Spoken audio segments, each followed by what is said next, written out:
بسم اللہ الرحمن الرحیم۔ السلام علیکم، ویلکم ٹو ماہم کہانی۔ پلیز ناول کو لائک کر دیجئے، اگر آپ نیو ہیں تو چینل کو سبسکرائب ضرور کر دیجئے۔ چلتے ہیں ناول کی طرف۔ آداب بھول گئے ہو اور بات کرتے وقت اپنے لہجے کو دیکھا کرو۔ شہباز شاہ نے بری طرح سے اس کو جھڑکا۔ گستاخی معاف تایا جان، پر آروش کو دیکھ کر میں 7 سال پیچھے چلا جاتا ہوں۔ آپ اس کو جلدی سے چلتا کریں، ایسا نہ ہو میری زبان سب کے سامنے کھل جائے۔ دلدار شاہ نے کہا تو شہباز شاہ نے سخت نظریں اس پہ ٹکائیں۔ آروش ہماری بیٹی ہے، تمہاری سگی بہن ناسئی دودھ شریک بہن ہے۔ شہباز شاہ فوراً بولا، اگر میری سگی بہن ہوتی تو ابھی سلامت نہ ہوتی۔ ایک ہی غلطی کوئی بار بار دہرائے یا اس کے بارے میں کچھ بولے۔ زمینوں کے بارے میں بات کرنی تھی۔ پاس والی حویلی کے پاس جو زمینیں ہیں، اگر ان میں سے ہمیں کچھ مل جائے تو ہم وہاں اچھی سی ڈسپینسری بنوا سکتے ہیں۔ دلدار شاہ نے گہری سانس بھر کر کہا، بات کرو ان سے، منہ مانگی قیمت دینے کو تیار ہیں ہم۔ شہباز شاہ نے کہا، بات کیا کرنی تایا جان، آپ سرپنچ ہیں، آپ کو ان سے مانگنے کی ضرورت نہیں۔ دلدار شاہ غرور سے بولا، جاتے وقت لائٹ بند کر کے جانا۔ شہباز شاہ نے کہا تو دلدار شاہ نے بمشکل اپنا غصہ قابو کیا، ورنہ اپنی بات کو ایسے نظر انداز ہونا دیکھنا اس کی برداشت سے باہر تھا۔ پر سامنے والی شخصیت کوئی عام نہیں تھی، جس کی وجہ سے وہ پیچ و تاب کھاتا وہاں سے چلا گیا۔ آروش کمرے میں آئی تو حریم کو دیکھا، جو اس کے ٹوٹے لیپ ٹاپ کو جوڑنے کی ناکام کوشش کر رہی تھی۔ ساتھ میں اس کی آنکھوں میں ٹپ ٹپ آنسو بھی برس رہے تھے۔ چھوڑ دو اس کو، آروش اپنے گرد لپٹی شال کو اتار کر بولی۔ آروش آپی، آج ہمارے فیوریٹ سنگر کا شو آنا تھا، جس میں انشاءاللہ ان کو ایوارڈ ملنا تھا، ہم نے سوچا تھا آپ کے ساتھ دیکھیں گے۔ حریم، مت سنا کرو گانے، آروش نے ٹوکتے ہوئے کہا، بس ایک کے ہی تو سنتے ہیں، اب ہم کیا کریں گے؟ حریم نے کہا، کل دوبارہ آئے تو ٹی وی پہ دیکھ لینا۔ آروش نے جان چھڑوانے والے لہجے میں کہا، ٹی وی کہاں ہے؟ ہمارے کمرے میں لاؤنج والی ٹی وی پہ تو صبح کے 12 بجے تک تلاوت سنتے ہیں، تب تک تو وقت نکل جائے گا۔ حریم کو مزید اداسی ہوئی، اتنا ضروری نہیں دیکھنا، آروش نے بیزاریت سے کہا تھا۔ آپ کو کیا پتہ، شو کے پرومو میں یمان مستقیم کی ایک جھلک دیکھی تو بہت سے زیادہ بہت ہینڈسم ہے وہ۔ حریم جو نان اسٹاپ بولتی جا رہی تھی، واش روم کے دروازے کو اتنا زور سے بند ہوتا دیکھا تو دہل کے دل پر ہاتھ رکھا، کیونکہ آروش واش روم میں بند ہو گئی تھی۔ آپ کو کیا ہو گیا؟ حریم انگلی دانتوں تلے دبا کر خود سے پوچھنے لگی۔ آپی، حریم واش روم کے دروازے کے پاس کھڑی ہوتی اس کو آواز دینے لگی، پر کوئی جواب نہ پا کر مایوسی سے لوٹ گئی۔ شہباز شاہ آپس میں 3 بھائی تھے اور ایک بہن، سب سے بڑے وہ خود تھے۔ ان کی 3 اولادیں تھیں، 2 بیٹے اور 1 بیٹی۔ ایک بڑا بیٹا درید شاہ، جس کی عمر 29 سال تھی، دوسرا بیٹا شاذل شاہ جو 26 سال کا تھا۔ شاذل شاہ جو زیادہ تر شہر رہنا پسند کرتا تھا، کیونکہ اس کو اپنے گاؤں اور حویلی کے رسم و رواج سے سخت چڑ تھی، اسی لیے کبھی کبھار سب کے اصرار کرنے پر آ جاتا۔ تیسرے نمبر پر ان کی بیٹی آروش شاہ جو 24 سال کی تھی۔ جس طرح بادشاہ کی جان اس کے طوطے میں ہوتی ہے، اسی طرح شہباز شاہ کی جان آروش شاہ میں تھی۔ وہ جتنے سخت اور جابر قسم کے تھے، اس سے زیادہ نرم مزاج اپنی بیٹی آروش شاہ کے سامنے ہوتے شہباز شاہ کا دوسرے بھائی ارباز شاہ، جس کے 2 بیٹے اور 2 بیٹیاں تھیں۔ بڑا بیٹا دلدار شاہ، جس کی شادی اپنے چچا زاد کزن شبانہ سے ہوئی تھی۔ اس کے بعد دیدار شاہ جو ابھی تک کنوارا تھا۔ بیٹیوں میں ایک نازنین، دوسرے نور تھی، تیسرا بھائی شاہ نواز شاہ، جس کی بس ایک اولاد تھی، بیٹی شبانہ۔ ان تینوں بھائیوں کی شادیاں خاندان میں ہی طے پائی تھیں۔ شہباز شاہ کی بیگم کلثوم شاہ اور ارباز شاہ کی بیگم فردوس شاہ، شاہ نواز خان کی بیگم فاریہ شاہ، جبکہ ان تینوں بھائیوں کی بہن مریم کی شادی اپنے ماموزاد سے ہوئی تھی۔ شادی کے 1 سال بعد ان کے شوہر فردین علی شاہ وفات پا گئے تھے، تب مریم امید سے تھی، جن کو شہباز شاہ حویلی میں لائے تھے۔ حریم کی پیدائش کے چند دن بعد وہ اپنی بیٹی کی ذمہ داری 12 سالہ درید شاہ کو سونپتی اس فانی دنیا سے کوچ کر گئی تھیں۔ تب سے حریم حویلی میں رہتی آ رہی تھی، جس کی ساری ذمہ داری درید شاہ بخوبی پوری کرتا تھا، جس وجہ سے حریم اگر حویلی میں کسی سے زیادہ قریب تھی تو وہ تھا درید شاہ۔ ڈیرے پر آج دلدار شاہ آیا تھا۔ نور حق ولا میں اس وقت سب دسترخوان پہ بیٹھے تھے۔ جب زین سالک نے سنجیدگی سے کہا۔ خیریت سے؟ اس کا باپ حشمت صاحب بولے۔ جی، پاس والی جو ہماری کچھ زمین ہے وہ اپنے نام کروانا چاہتا ہے، زین سالک نے بتایا تو ماہی نے آمنہ کو دیکھا جس کا سارا دھیان کھانے کی طرف تھا۔ تم نے کیا کہا پھر؟ بختیار بیگم نے پوچھا۔ فی الحال کوئی جواب نہیں دیا، کافی کھسکا ہوا تھا۔ زین سر جھٹک کر بولا تھا، بات کریں گے، تم دور رہنا اس معاملے سے۔ نور حق جو اب خاموش تھے وہ بولے، جیسا آپ کہیں۔ زین اتنا کہہ کر اٹھ کھڑا ہوا۔ شاہ خاندان کو کون سا زمینوں کی کمی ہے جو ہماری زمینوں پر نظریں ٹکائے ہوئے ہیں؟ کمرے میں آ کر ماہی بیزاری سے بولی۔ تم کیوں ان کے خلاف ہو؟ آمنہ نے گھورتے ہوئے کہا۔ کیوں نہ ہوں، ان کے کام ہی ایسے ہیں، ماہی نے بھی گھور کر کہا۔ کوئی وجہ ہوگی، آمنہ نے کچھ سوچ کر کہا۔ وجہ نہیں، بس ان کی عادت ہے دوسروں کا حق مارنے کی، ماہی تلخ لہجے میں بولی تو آمنہ نے کوئی جواب نہیں دیا۔ امی یہ دیکھیں، ماموں ٹی وی پہ۔ 5 سالہ یامین خوشی سے اچھلتا کودتا اپنی ماں کو آواز دینے لگا۔ فجر جو کچن میں تھی اپنے بیٹے کی آواز سن کر جلدی سے باہر آئی اور ٹی وی پر نظریں ٹکائیں جہاں اس کا خوبرو بھائی فل بلیک ڈریس میں ملبوس، ایک ہاتھ میں ایوارڈ، دوسرے ہاتھ میں مائک پکڑتا سنجیدگی سے کچھ بول رہا تھا۔ فجر کی آنکھوں میں خوشی سے آنسو آ گئے تھے۔ سامنے زندگی کے گزرے ہوئے مناظر کسی فلم کی طرح چلنے لگے۔ آپ دیکھنا، جب میں بڑا سنگر بنوں گا نا تو مجھے بھی ایسے ایوارڈز ملیں گے، آپ کو پتہ ہے پھر میں کیا کروں گا؟ بات کرتے 17 سالہ یامان مستقیم چپ ہوا۔ کیا کرے گا میرا بھائی؟ سبزی کاٹتی فجر نے پوچھا۔ میں ایک الگ کمرہ بنواؤں گا جہاں بس میرے ایوارڈز ہوں گے۔ یامان کی بات سن کر فجر کو ہنسی آئی کیونکہ اس کا اکلوتا بھائی کہنے کو 17 سال کا تھا پر باتیں ہمیشہ بچوں جیسی کرتا تھا، پر اس کی آنکھوں میں ایک الگ چمک ہوتی تھی، کچھ کرنے کی، کسی کو پانے کا ایک عزم ہوتا تھا۔ تمہاری آنکھوں کی چمک کہاں گئی میرے بھائی؟ ٹی وی اسکرین پر سنجیدہ کھڑے یامان مستقیم کو دیکھ کر فجر نے دکھ سے سوچا۔ تبھی اس کا فون بجنے لگا تو خیالوں سے آزاد ہوتی اس کی طرف متوجہ ہوئی۔ اسکرین پہ نمبر دیکھ کر اس کے چہرے پہ مسکراہٹ آئی۔ ہیلو فجر، تم نے دیکھا؟ اس بار بھی ہمارے بھائی کو بیسٹ سنگر کا ایوارڈ ملا ہے۔ عشاء کی نم آواز سن کر فجر نے گہری سانس لی۔ دیکھا، فجر نے بتایا۔ کتنا بدل گیا ہے یامان اور کتنا بڑا؟ عشاء روتے روتے ہنسی۔ ماشاءاللہ سے بڑا تو ہو گیا ہے، 17-18 سال کا کمزور یامان مستقیم نہیں، وہ اب 24 سال کا مشہور سنگر یامان مستقیم ہے۔ فجر نے بس یہ کہا۔ یامان کی مسکراہٹ کہاں ہے جو ہر وقت اس کے چہرے پر ہوتی تھی؟ عشاء نے کہا۔ تمہیں اس کے ڈمپلز سے چڑ ہوتی تھی نا، تو بس اسی لیے۔ فجر یامین کو اپنی گود میں بٹھاتی بولی۔ چڑ نہیں ہوتی تھی، ڈرتی تھی۔ ہنستے ہوئے پیارا جو اتنا لگتا تھا، ڈر لگتا تھا کہیں کسی کی نظر نہ لگ جائے۔ اور اب تم بتاؤ وہ کب آئے گا؟ عشاء نے پوچھا۔ نظر تو واقعی لگ گئی، جس سے وہ اب کبھی نہیں آئے گا، فجر نے اپنے آنسو پیتے ہوئے کہا تھا۔ آپ کو سنگنگ کی فیلڈ میں آئے 5 سال کا عرصہ ہوا ہے اور ماشاءاللہ سے آپ کو ہر سال بیسٹ سنگر کا ایوارڈ ملتا ہے، اس کے بارے میں آپ کیا کہیں گے؟ مارننگ شو کی ہوسٹ مونا یامان مستقیم سے سوال کرنے لگی۔ اللہ کا شکر ہے جنہوں نے مجھے اتنا اونچا مقام دیا، یامان مستقیم نے جواب دیا۔ آپ اپنی کامیابی کا کریڈٹ کس کو دیں گے؟ خود کو، یامان مستقیم پر اعتماد لہجے میں بولا تو ہوسٹ کی آنکھوں میں ستائش ابھری۔ آپ کا پہلا گانا حال دل جو بہت فیمس ہوا تھا، اس گانے کے بعد میں آپ نے کچھ لائنز کہی تھی، کیا وہ دوبارہ لائیو کہیں گے؟ مونا کی بات پہ یامان کی آنکھوں میں پرسوچ تاثرات نمایاں ہوئے۔ میرا معیار نہیں ملتا، میں آوارہ نہیں پھرتا، یہ سوچ کر کھونا میں دوبارہ نہیں ملتا۔ یامان مستقیم نے دوبارہ وہ لائنز پڑھی تو وہاں بیٹھے سب لوگوں نے پرجوشی سے تالیاں بجائیں۔ یہ سچ میں اتنے گورے ہوں گے یا میک اپ کا کمال ہے؟ آروز جو بنا پلکیں جھپکائے لیپ ٹاپ پر چلتے شو کو دیکھ رہی تھی، حریم کے اچانک آنے پر اس نے لیپ ٹاپ بند کیا۔ یہاں کیا کر رہی ہو؟ آروش نے پوچھا۔ لیپ ٹاپ بند کیوں کیا؟ ہمیں پورا مارننگ شو دیکھنا تھا، حریم نے منہ بنا کر کہا تھا۔ لالا ناراض ہوں گے، آروش نے آنکھیں دکھائیں۔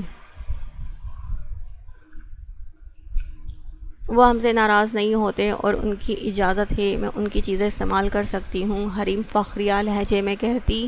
لیپ ٹاپ اپنی گود میں رکھا آروش ایک سنجیدہ نظر اس پر ڈال کر جانے لگی تھی جب حریم نے کہا حریم اس کا ہاتھ پکڑتی بولی آپ کو پتہ ہے ان کا فیوریٹ کلر بلیک ہے، کھانے میں وہ شوق سے شامی کباب اور رائس کھاتے ہیں، پسندیدہ تہوار اپنا کلچر ڈے، مزاج کے وہ کافی گرم ہوتے ہیں، اور اگر تمہارا ہو گیا تو میں جاؤں؟ آروش حریم کی بات بیچ میں ٹوکتی ہوئی بولی تھی۔ جی، حریم منہ بسور کر بولی تو آروش بنا اس کی طرف دیکھ کر درید شاہ کے کمرے سے نکلتی اپنے کمرے میں آ کر بیڈ پر بیٹھ گئی۔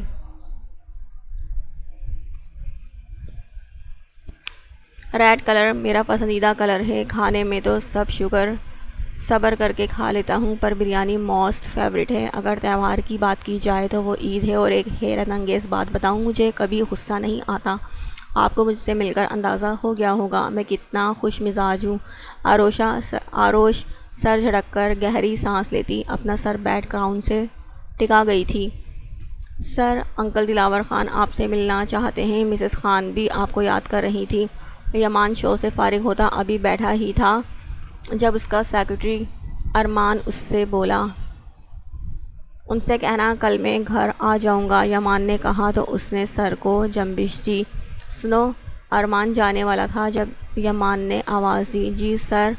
ارمان اس کی طرف متوجہ ہوا۔ آج پہلی تاریخ تھی نا؟ یمان نے کنفرم کرنا چاہا۔ جی سر، پر آج کراچی نہیں گیا کیونکہ آج کا شیڈول ٹف تھا۔ ارمان یمان کی بات کا مطلب سمجھ گیا تھا، تبھی اس نے بتایا۔ اس کا جواب سن کر یمان نے سخت نظروں سے اس کو گھورا، جس سے ارمان نے اپنا سر جھکا لیا تھا۔ کتنی دفعہ کہا ہے اس کام میں کوتاہی نہ کیا کرو، یمان نے سخت لہجے میں کہا۔ سوری سر، کل انشاءاللہ پہلا کام یہی کروں گا میں، ارمان نے فوراً سے کہا تو یمان نے کوئی جواب نہیں دیا۔ یمان مستقیم کے سیل فون پر کال آنے لگی تو ارمان کمرے کا دروازہ بند کرتا باہر چلا گیا، جبکہ یمان نے سیل ہاتھ میں لیا۔ ہیلو ڈیڈ، یمان نے اپنے لہجے کو حشاش پشاش کیا کہا۔ ہیلو یمان، کہاں ہو؟ ایک ماہ سے گھر نہیں آئے؟ دوسری طرف سے دلاور خان خفگی سے بولے۔ میرے نیو سانگ کی ریکارڈنگ تھی، اس میں مصروف تھا، اب فری ہوں، کل آؤں گا، یمان نے بتایا۔ ہمیں انتظار رہے گا تمہارا وقت پہ آنا، دلاور خان مسکراتے لہجے میں بولے۔ جی ضرور، یمان نے فرما برداری سے کہا۔ درید شاہ کلب میں داخل ہوا تو ایک ناگوار لہر پورے وجود میں سرایت کرتی محسوس ہوئی، جہاں ہر لڑکا لڑکی اپنے دین ایمان بھلائے ایک دوسرے کی باہوں میں کھڑے تھے۔ ساتھ پہ اس کا بھائی شازل شاہ بھی تھا، جس کے ساتھ کسی لڑکی کو دیکھ کر درید شاہ نے تیکھی نظروں سے اس کی جانب دیکھ کر اپنے قدم اس کی طرف بڑھائے۔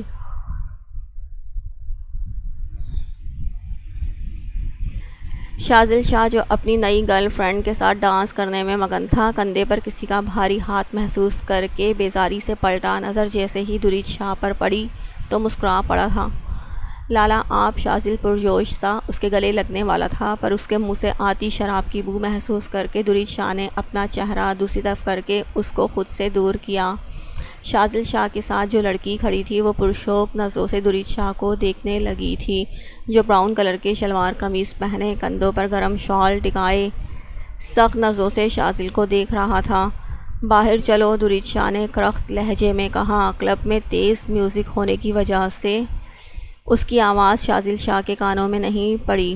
کیا کہا آپ نے؟ شازل اپنا کان اس کی طرف کر کے تیز آواز میں بولا تو درید شاہ اس کو گھور کر بازو سے پکڑتا اسے اپنے ساتھ لے کر چلا جا رہا تھا۔ وہ دونوں جیسے ہی پارکنگ ایریا آئے، شازل نشے میں جھولتا گانا گانے لگا۔ سٹاپ شازل شاہ، درید شاہ نے غصے سے کہا تو شازل نے اپنے ہونٹوں پہ انگلی رکھ کر فرما برداری کا ثبوت دیا۔ اس کی بچوں جیسی حرکات دیکھ کر درید اپنے بالوں میں ہاتھ پھیرتا خود کو پرسکون کرنے لگا۔ تمہاری وجہ سے، صرف اور صرف تمہاری وجہ سے میں اس جگہ آیا جہاں آنے کا میں مر کر بھی نہیں سوچتا۔ درید شاہ اس کا گریبان پکڑ کر سخت لہجے میں گویا ہوا۔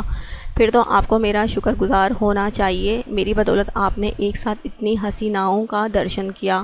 شازل شاہ نے آنکھ ونک کیے بے باک لہجے میں کہا تو درید شاہ کا دل کیا اپنے بھائی کا گلا دبا دے، اخلاق کے دائرے میں رہ کر بات کیا کرو۔ درید شاہ اس کو فرنٹ سیٹ پر بٹھاتا کڑے لہجے میں بولا، کتنی لڑکیاں آپ کو دیکھ کر آہیں بھر رہی تھیں۔ شاذل شاہ باز نہ آیا۔ درید شاہ اس کو نظر انداز کرتا گاڑی کی ڈرائیو کرنے لگا۔ عرض کیا ہے؟ شاذل شاہ اس کی طرف چہرہ کیے بولا۔ عرض کیا ہے؟ درید شاہ کی طرف سے نو رسپانس جان کر اب کی اس نے بلند آواز میں کہا، پر درید شاہ نے اب بھی توجہ نہ دی۔ درید لالا، عرض کیا ہے؟ شاذل شاہ اس کا بازو ہلاتا بولا۔ پھوٹو، درید شاہ نے پھاڑ کھانے والے لہجے میں کہا۔ جانتا تھا جب تک اس کی ساری بکواس نہیں سنے گا شاذل عرض کیا ہے کا راگ گاتا رہے گا۔ جی تو عرض کیا ہے ہم کہاں جا رہے ہیں؟ شاذل شاہ تھوڑی پہ ہاتھ ٹکائے بولا تو درید نے خشمگین نظروں سے اس کو دیکھا، کیونکہ اس کو ایک پل کے لیے لگا تھا شاید واقعی وہ کوئی عرض کرنے والا ہے۔ حویلی، درید شاہ نے ایک لفظی جواب دیا۔ توبہ، شاذل کوفت سے بولا۔ کلب میں کیوں جاتے ہو؟ درید نے سنجیدگی سے پوچھا۔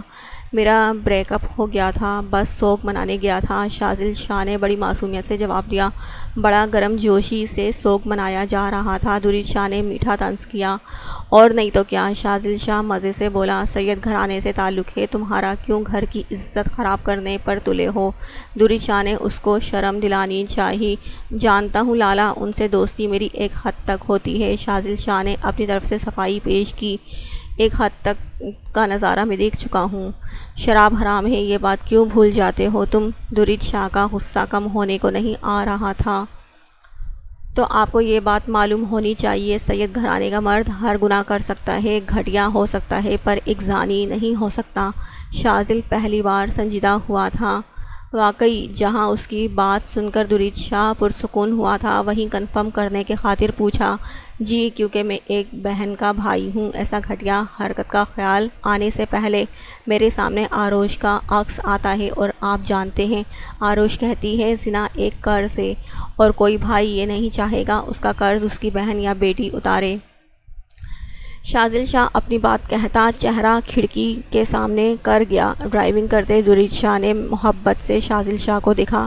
اگر ایسی بات ہے تو روز نئی لڑکی سے دوستی کرنے سے اچھا ہے اپنے لیے ایک پسند کر لو شادی کے لیے۔ درید شاہ کے منہ سے بے خیالی سے نکل گیا۔ شاذل شاہ کی آنکھیں جو اب بار بار بند ہو رہی تھیں، اپنے بھائی کی بات سن کر چہرے پر طنز بھرے تاثرات آئے، تاکہ اس لڑکی کا انجام بھی وہی ہو جو آپ کی پسند کی گئی لڑکی کا انجام ہوا تھا۔ ہمارے خاندان کے باہر کسی کو پسند کرنا مطلب اس کی جان سے دشمنی کرنے کے مترادف ہے۔ شاذل شاہ کی بات پر درید شاہ کی گرفت اسٹیئرنگ پر سخت ہو گئی تھی۔ اگر کوئی اور یہ بات کرتا تو درید شاہ یقیناً اس کا منہ توڑ دیتا، پر یہ بات کہنے والا کوئی اور نہیں، اس کا بھائی تھا، جس سے وہ غصہ تو ہو سکتا تھا پر ہاتھ نہیں اٹھا سکتا تھا۔ ایک بار نہیں، یہ دل 100 بار ٹوٹا ہے۔ پرشوق محبت کا اب تک نہ چھوٹا مسکراتے ہوئے چہرے چھپائے ہیں راز گہرے۔ یہاں تو ہر چہرہ ہی جھوٹا، اللہ دہائی ہے، پھر جہاں پہ آئی ہے اب تو تنہائی ہے، ہاں تیرے پیار میں۔ حریم کھلے منہ کے ساتھ ٹی وی اسکرین پر یمان مستقیم کا نیا سانگ سن اور دیکھ رہی تھی، جس میں وہ خود ماڈلنگ کر رہا تھا کسی مشہور ایکٹریس کے ساتھ، اور ایسا اس نے پہلی بار کیا تھا، جس سے حریم کو یقین نہیں آ رہا تھا جو دیکھ رہی ہے سچ ہے بھی کہ نہیں۔ ٹی وی بند کرو یا چینل تبدیل کرو، آروش اپنے کمرے میں آتی بنا ایک نظر چلتی ٹی وی پر ڈالے حریم سے بولی۔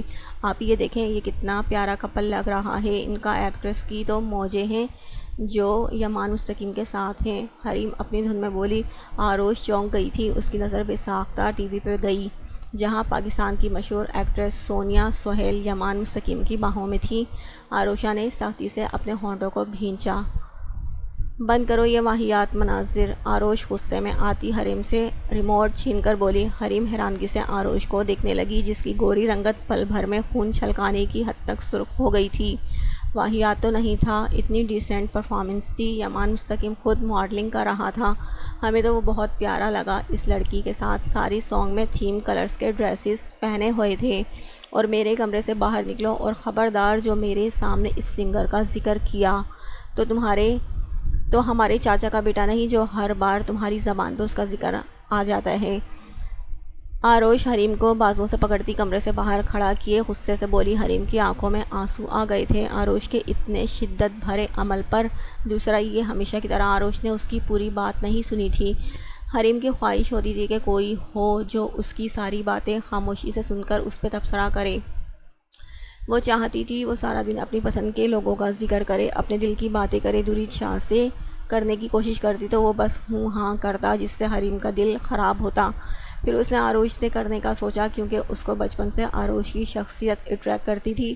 وہ خود آروش کی طرح بننا چاہتی تھی، ڈریس سینس سے لے کر ہیئر سٹائل بھی وہ آروش کا کاپی کرتی تھی۔ بس ہر وقت حویلی میں جو نفاست سے آروش سر پہ دوپٹہ اور شال لیتی تھی، یہ عادت حریم میں نہ تھی۔ باقی لوگوں کی حریم سے اتنی نہیں بنتی تھی، جس وجہ سے وہ یا درید شاہ کے پاس ہوتی یا آروش شاہ کے پاس۔ اپنے کمرے میں وہ کم ہوتی تھی کیونکہ اس کو تنہا رہنا پسند نہیں ہوتا تھا۔ سوری، ہم نے آپ کا وقت برباد کیا، اپنی فضول باتوں میں حریم بھرائے لہجے میں کہتی وہاں سے چلی گئی۔ اس کے جانے کے بعد آروش نے تیزی سے دروازہ بند کیا۔ کوئی کتنا خوبصورت کیوں نہ ہو، مجھے اس سے کوئی سروکار نہیں، کیونکہ میرا دل آپ کو چاہتا ہے۔ آپ کے علاوہ میں کسی کا سوچ بھی نہیں سکتا۔ آپ سمجھ لیں، میں آپ کا پیچھا کبھی نہیں چھوڑوں گا۔ آپ کو میرا ہونا ہے اور مجھے آپ کا۔ خاموش ہو جاؤ پلیز، خدا کا واسطہ ہے۔ آروش اپنے کانوں میں ہاتھ رکھتی چیختی تھی۔ فجر اپنے 5 سالہ بیٹے یامین کا ہاتھ پکڑتی تپتی دھوپ میں بس اسٹاپ پر کھڑی کسی بس کے رکنے کا انتظار کر رہی تھی، جب ایک گاڑی اس کے سامنے رکی۔ میم آئے، میں آپ کو چھوڑ دیتا ہوں جہاں آپ نے جانا ہو، سر کا حکم ہے۔ گاڑی سے ایک 40 سال کا مرد ڈرائیور کے یونیفارم میں ملبوس سر جھکائے فجر سے بولا، آپ سر سے کہو ہمیں ایسی آسائشوں کی عادت نہیں، اسی لیے آپ جائیں، میں خود چلی جاؤں گی۔ ڈرائیور کو دیکھ کر فجر سخت لہجے میں بولی، میم پلیز بیٹھ جائیں، میری نوکری کا سوال ہے، آپ کو اس وقت کہیں ٹیکسی ملے گی بھی نہیں۔ ڈرائیور منت بھرے لہجے میں بولا، نہیں آپ جائیں۔ فجر بولی، مام پلیز چلے نا، گرمی ہے۔ یامین اس کی چادر کا کونا کھینچتا معصومیت سے بولا تو فجر نیچے جھک کر اس کو فجر نے دیکھا، جس کے روئی جیسے گال گرمی کی شدت سے سرخ ہو گئے تھے۔ فجر کو بے ساختہ خود پر غصہ آیا، وہ کیوں اس کو اپنے ساتھ لائی اتنی گرمی میں، پر وہ کسی دوسرے کے آسرے اپنے بیٹے کو چھوڑ بھی نہیں سکتی تھی جو اس کی متاع جاں تھا۔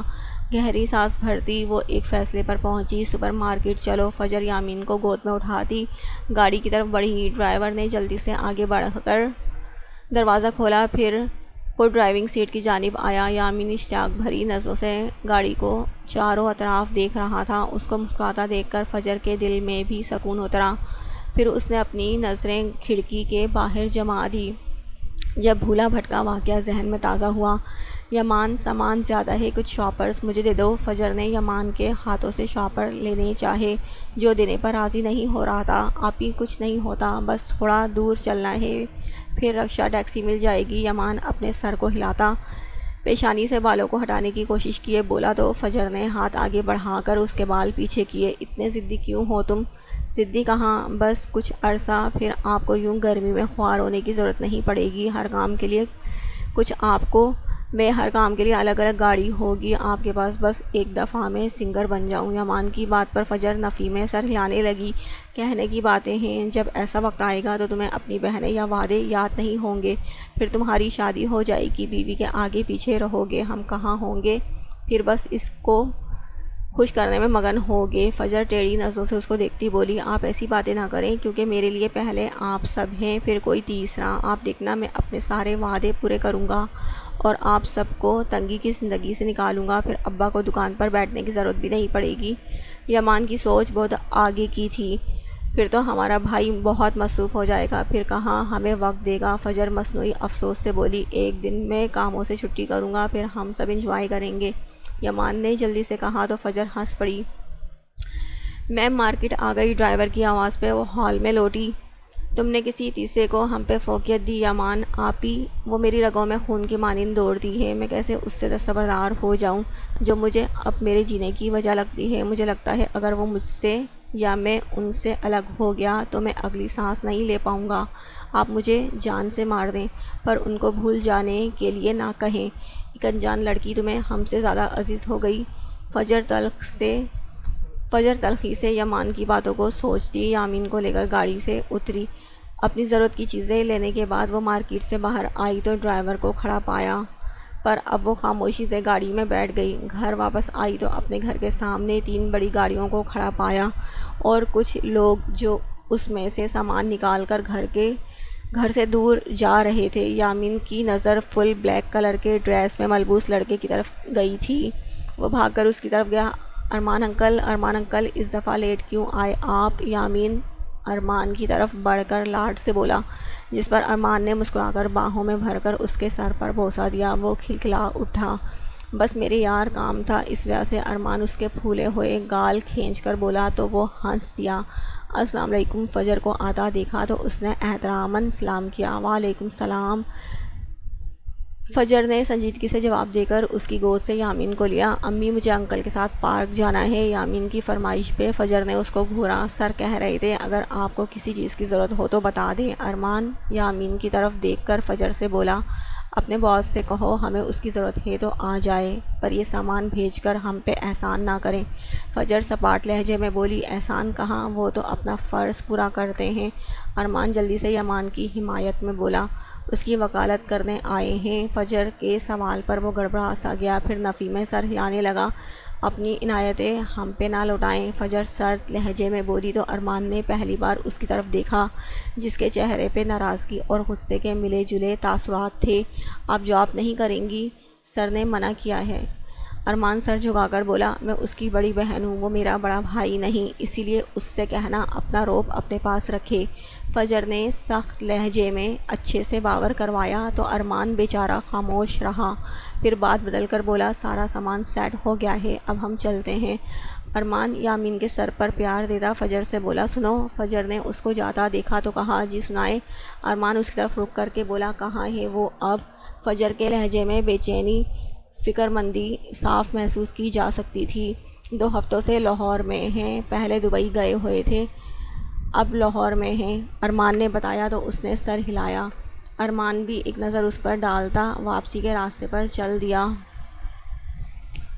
یامان مستقیم گہری نیند میں تھا جب سیل فون پر آتی مسلسل کال نے اس کے حواس بیدار کیے اور نیند میں خلل ڈالا۔ یامان نے ہاتھ بڑھا کر اپنا سیل فون ٹٹولا، ہاتھ میں آتے ہی اس نے کال ریسیو کیے، کان سے لگایا۔ ہیلو، یامان مستقیم نے نیند سے بھری آواز میں کہا، تم نے سنگنگ کے ساتھ ماڈلنگ کب سے سٹارٹ کر دی؟ دوسری طرف سے آتی آواز سن کر یامان نے یکدم اپنی بند آنکھوں کو کھولا اور سیدھا ہو کر بیٹھا۔ ڈیڈ آپ؟ یامان آنکھیں زور سے بھینچ کر بولا، جی میں دلاور خان، دیکھا میں نے تمہارا نیو سانگ، خیر تو ہے؟ پہلے میں نے سنا تھا تمہارا کسی لڑکی کے ساتھ چکر چل رہا ہے، زیادہ پائے جاتے ہو ایک لڑکی کے ساتھ، پر میں نے دھیان نہیں دیا کیونکہ ہم جس فیلڈ میں کام کرتے ہیں وہاں ایسے اسکینڈلز عام سی بات ہے، پر جب پہلی بار تمہیں ماڈلنگ کرتے دیکھا وہ بھی ایک لڑکی کے ساتھ تو میں حیران رہ گیا۔ دوسری طرف سے دلاور خان کی بات پر یامان مستقیم کے ماتھے پر بل پڑے۔ میرا کسی لڑکی کے ساتھ کوئی چکر نہیں، اگر میں کہیں گیا تھا تو وہ بس میرے پروجیکٹ کا حصہ تھا۔ یامان سنجیدگی سے بولا، جانتا ہوں، پر میڈیا میں اب تم ٹرینڈ پر ہو، فین فالوورز بڑھ رہی ہے، مزید اور تمہیں اپنے مشورے سے نواز رہے ہیں کہ سونیا سہیل سے شادی کر لو، بیسٹ کپل رہے گا تم دونوں کا، تمہاری اور سونیا سہیل کی تصویروں کو ایڈٹ کر کے best Kapil, cute Kapil, romantic Kapil اور کچھ ایسے کیپشنز کا استعمال کیا جا رہا ہے، پھر کیا خیال ہے، کیا کہتے ہو تم؟ آخر میں دلاور خان معنی خیز لہجے میں بولے، آپ نے کوئی اور بات کرنی ہے؟ دوسری طرف سے بیان مستقیم کی بات سن کر دلاور خان بدمزہ ہوئے، کتنے بورنگ ہو یار، کسی بوڑھے کا گمان ہوتا ہے کبھی کبھی مجھے۔ دلاور خان خفگی بھرے لہجے میں بولے، اگر آپ کو پتہ ہے ہم جس فیلڈ میں کام کرتے ہیں وہاں یہ اسکینڈلز عام سی بات ہے تو اس ٹاپک پہ بحث کیوں کرتے ہیں؟ فین فالوئنگ بڑھانے کی وجہ سے ان کے مشوروں پر عمل کر کے جتنے بھی اسکینڈلز بنے ہیں میں ان ایکٹریس اور ماڈل سے شادی کروں کیونکہ چند پل کے لیے بنا ہمارا کپل فینس کو پسند آ رہا ہے؟ یامان مستقیم کی بات سے وہ لاجواب ہوئے، بات تو پتے کی کرتے ہو، خیر چھوڑو، مجھے سونیا سہیل جیسی بہو نہیں چاہیے، تمہاری ماں تمہیں یاد کرتی ہے، گھر چکر لگاؤ۔ دلاور خان پینترا بدل کر بولے، جی آج رات کھانا ہم ساتھ ہی کھائیں گے۔ یامان نے کہا تو وہ خوش ہو گئے، ٹھیک ہے پھر میں بتاتا ہوں تمہاری ماں کو تاکہ گھر اچھا سا انتظام کرے، دلاور خان نے کہا، جس پر یامان نے گہری سانس لی۔ کال بند ہونے کے بعد وہ بیڈ سے اٹھ کر اپنے کمرے میں موجود گیلری کی طرف بڑھا، کانوں میں کسی خوبصورت آواز گونجی تو سپاٹ تاثرات چہرے پر سجائے، مسکراہٹ اس کے چہرے پر آئی جس سے اس کے گہرے گڑے نمایاں ہوئے تھے، پھر اچانک مسکراتے لب سکڑ گئے تھے۔ میں تو اب ہزاروں لڑکیوں سے بات کرتا ہوں پر آپ نہیں آتی۔ یمان تصور میں کسی سے بے بسی سے مخاطب ہوا تو ایک باغی آنسو اس کی آنکھوں سے نکل کر داڑھی میں جذب ہوا تھا۔